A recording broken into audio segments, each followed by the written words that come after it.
Décembre s'est installé et avec lui les premières gelées de l'hiver. La pâleur du ciel baigne les paysages et diffuse les contours des arbres et des reliefs, entre rêve et réalité. En cette période, le moindre rayon de soleil apporte une énergie encore ensommeillée mais puissante, qui réveille le jardin et sa faune. Les lumières sont belles. Cette année, nous avons décidé de prendre le large, loin des sirènes de la consommation que sont les fêtes de fin d'année. Une certaine recherche de simplicité, une envie de se retrouver à deux, loin du monde. Je vous propose de vous glisser discrètement dans ma valise pour un séjour hors du temps à la découverte d'une petite partie du Poitou.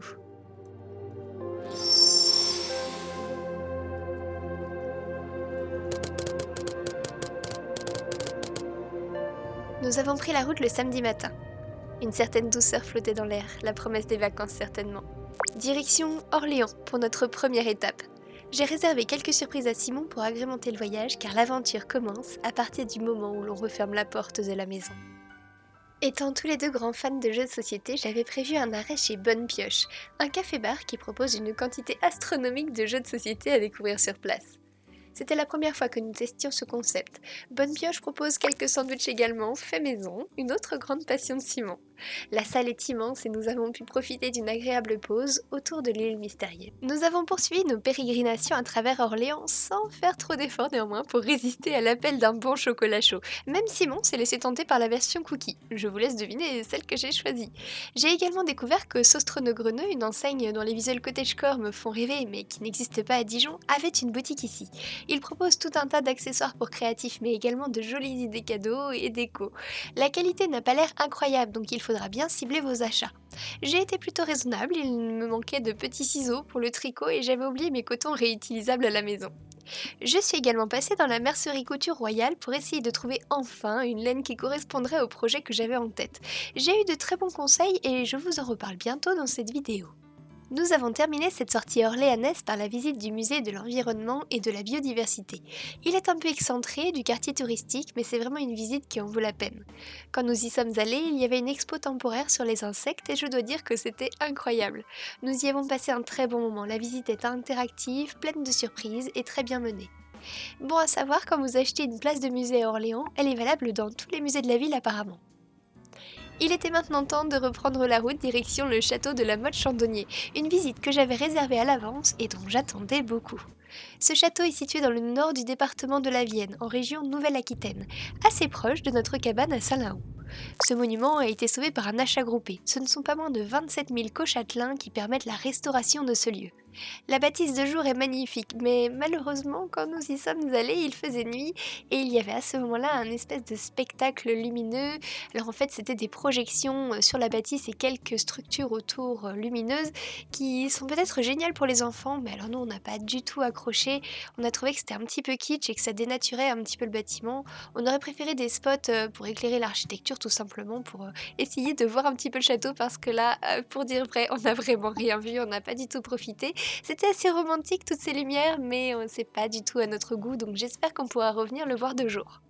Après toutes ces aventures, il était grand temps de découvrir notre gîte perdu au milieu de la campagne, et c'est avec ravissement que nous avons poussé la porte de la cabane à Saint-Laon. J'avais pu avoir un bel aperçu en réservant ce cocon sur Abracadarum, un site de logement insolite, un peu comme Airbnb mais avec beaucoup de lieux atypiques. Et je dois dire que nous n'avons pas du tout été déçus. Nous nous sommes retrouvés dans une cabane tout en bois, hyper chaleureuse où il faisait bon vivre. Mais avant de nous pencher réellement sur les lieux, il était temps de nous restaurer un peu. Problème quasi insoluble qu'il avait fini par résoudre. Il pouvait être minuit et... Docteur Watson. Oui. Inspecteur Lesquet au Foreign Office. Je suis retourné en France. Là, j'ai passé quelques mois à faire...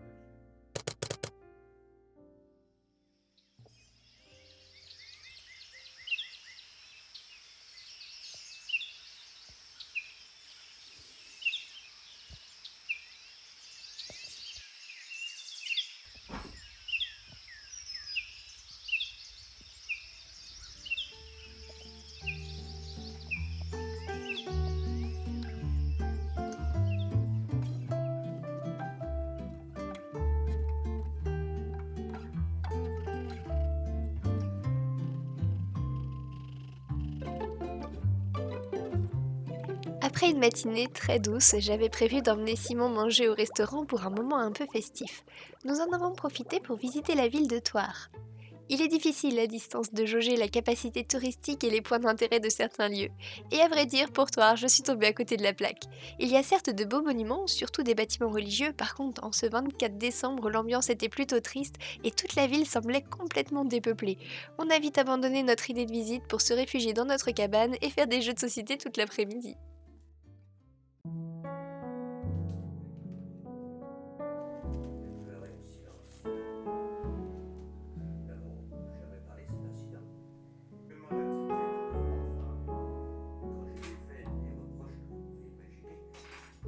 Le soir, nous avons commencé à préparer notre repas de Noël. J'avais prévu en entrée une salade de choux sucrée-salée au raisin de Corinthe, agrémentée de magrets de canard grillé, accompagnée d'une soupe de potimarron au curry. Pour le plat principal, on est parti sur un mont d'or avec des pommes de terre et des légumes. Un régal à déguster au coin du feu. Et pour le dessert, on a fini simplement avec des verrines façon sneakers. Tout ça en regardant un bon film au coin du feu. Une soirée très simple finalement, mais qui nous a remplis de bonheur.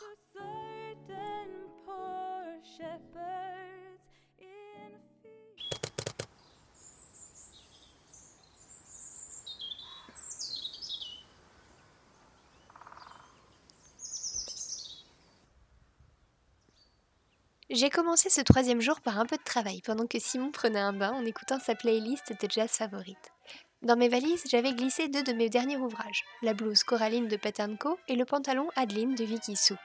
J'avais dans l'idée de réaliser des autoportraits dans un style un peu rétro, un peu vintage et quelques photos, un brin magique, que je vous montrerai juste après. J'en ai profité pour tourner un réel pour Instagram et je dois dire que le décor s'y prêtait totalement.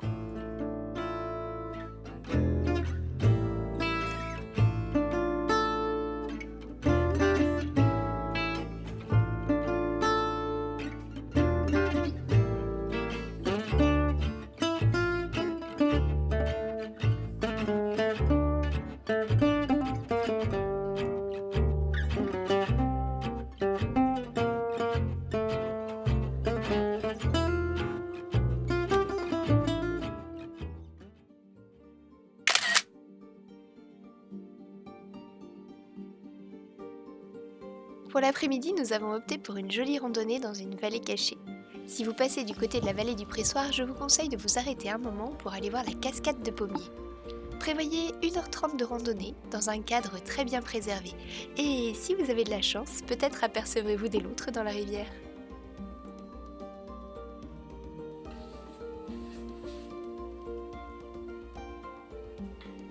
Il était maintenant temps de profiter de notre dernière soirée dans la cabane, entre lecture et tricot. J'ai pu avancer un peu mon projet et je me suis rendu compte que l'intégralité était tricotée en côte 1-1. Ce n'est pas le point que je préfère et en plus je risque bien de mettre 1000 ans à le terminer.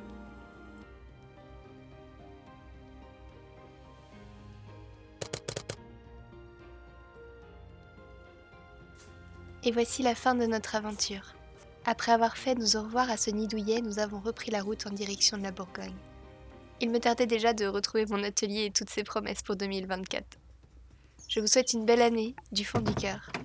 Hâte de vous retrouver et surtout, bonne couture.